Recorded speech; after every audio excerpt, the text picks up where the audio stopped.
मिट्टी की दीवार बनाने की जिम्मेदारी उन्होंने अपने मामा को दी कि बनाइए। ब्रह्मपुत्र नदी के किनारे ये दीवार तय समय के अंदर एक तो बन नहीं पाई।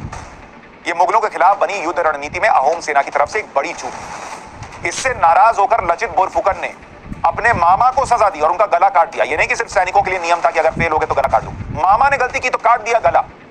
मामा को मौत की सजा देने के बाद लचित बोरफुकन ने अपने सैनिकों से कहा कि मेरे लिए मेरा देश मामा से बढ़कर है। यह था उनका देश प्रेम। लचित बोरफुकन देश की सुरक्षा के लिए किसी भी हद तक जाने को तैयार, मरने मारने के लिए तैयार। अहोम और मुगलों के बीच घेराबंदी हो चुकी थी। मुगल सेनापति राजा राम सिंह गुवाहाटी में ब्रह्मपुत्र नदी के दक्षिणी किनारे तक पहुंच चुका था, लेकिन इसी बीच अहोम राजा चक्रध्वज सिंह की 1670 में मृत्यु हो गई। इसके बाद उनके भाई उदयादित्य सिंह अहोम राजा बने। 1671 तक लड़ाई में मुगल सेना को बहुत बढ़त मिल रही। राजा के निधन से अहोम सेना का मनोबल कम हो रहा। इसके साथ ही सेनापति लचित की सेहत बहुत खराब हो गई। ऐसे माहौल में अहोम सेना की फॉरवर्ड टुकड़ी से सैनिक भागने लग गए। लेकिन देखिए एक लीडर क्या करता है, सुनिए। सैनिकों के गिरते मनोबल को देखकर लचित बोरफुकन ने अपने सैनिकों को संबोधित करते हुए कहा कि मैं इसी युद्ध स्थल पर मरने वाला हूं और मैंने अपने कर्तव्य को अधूरा छोड़ने के बारे में कभी नहीं सोचा। मैंने चिल्ला पहाड़ी पर अपने लिए जमीन का एक टुकड़ा तय किया जहां मेरा मृत शरीर आराम करे। अगर मैं जिंदा रह गया, देख रहे हैं कैसे मोटिवेट कर रहा है, अगर मैं जिंदा रह गया तो मैं उन सभी के पीछे आऊंगा जो इस युद्ध क्षेत्र से भाग गए। लचित की यह बात सुनकर सराय घाट में मौजूद अहोम सेना में उत्साह का संचार हुआ और सेना की सभी टुकड़ियां मुगलों से युद्ध के लिए नए जोश के साथ तैयार हो गई। अहोम नौसेना ने मुगलों की सेना पर जोरदार हमला किया, जिससे मुगलों में खलबली मच गई। अहोम नौसेना के हमले की तेजी से मुगल सेना बैकफुट पर आ गई। मुगल सेना के जहाज पानी में डूबने लगे। सैनिक जान बचाने के लिए नदी में कूदने लगे। जो मुगल सैनिक बच गए उनको अहोम सेना ने 5 किलोमीटर तक खदेड़ दिया। लचित बोरफुकन ने आदेश दिया कि मुगलों को और दूर तक खदेड़ कर आओ। नहीं अगर कोई भाग रहा है तो कहते हैं रुक अभी, वैसा दूर तक खदेड़ कर आओ बोला।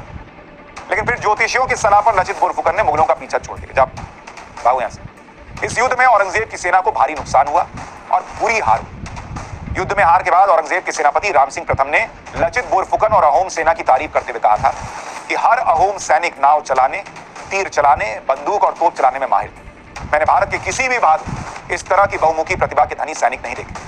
अगर कोई असम पर हमला करने के लिए आता है तो उसके गाल पर झाड़ुओं से मार पड़नी चाहिए।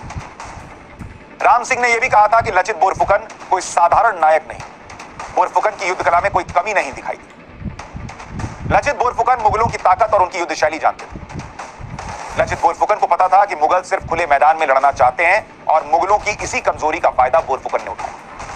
लचित बोरफुकन युद्ध के लिए मुगलों को पहाड़ और नदी की तरफ धकेल रहे थे। तुमको खुले में लड़ना पसंद है, अभी आओ तुमको घेरते हैं। मुगलों को पहाड़ और पानी में लड़ने का विशेष अनुभव नहीं था। लचित बोरफुकन ने मुगलों के खिलाफ छत्रपति शिवाजी की युद्ध शैली का प्रयोग किया। इसे आज के दौर में गुरिल्ला युद्ध शैली कहा जाता है। दुश्मन पर थोड़े थोड़े अंतराल पर योजना बनाकर हमला किया जाता है। दुश्मन को रणनीति बनाने और विरोधी की लोकेशन पता लगाने का मौका नहीं मिलता। लचित तलवार चलाने में भी माहिर था। उनके पास हेंग दांग नाम की खतरनाक तलवार थी। ये थी अहोम सेनापति लचित बोरफुकन की बहादुरी। उन्होंने खुद बीमार होने के बाद भी अहोम सेना का मनोबल इतना बढ़ा दिया कि अहोम सेना औरंगजेब की सेना का सफाया कर चुकी थी। लेकिन इतिहास की किताबों में आपको यह नाम जो बोल्ड लेटर में लिखा होना चाहिए था, लचित बोरफुकन, ये इतिहास की किताबों में उस तरह से नहीं मिलता, बहुत ज्यादा लिखा हुआ नहीं मिलता। कभी सोचिएगा कि क्या लचित बोरफुकन के बारे में देश को नहीं जानना चाहिए था? पूछिए, आज डिस्कस कीजिए अपने आप में से